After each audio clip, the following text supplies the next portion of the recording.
Everyone, তো আগে mini ব্লগে দেখেছো যে আমার স্নান দান করে পুজো করা হয়ে গেছে, ব্রেকফাস্টও করা হয়ে গেছে।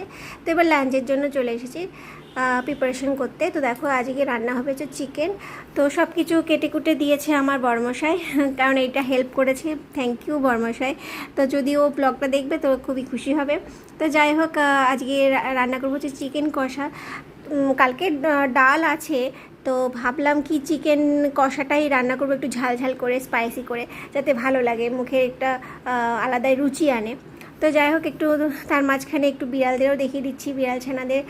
আর দেখো মেয়ে আমার সঙ্গে বক বক করছে, বলছে আমি এতটা জল ছিল, এতটা জল খেয়েছি। আমি বলছি না, তুই এতটা জল খাসনি। এরকম করে করে ওর সাথে আমি খুব একটু ঝগড়া করলাম। তারপরে দেখো ঝগড়া টগড়া করে মেয়ে চলে এসেছে লাঠি নিয়ে বিড়ালের সঙ্গে খেলতে।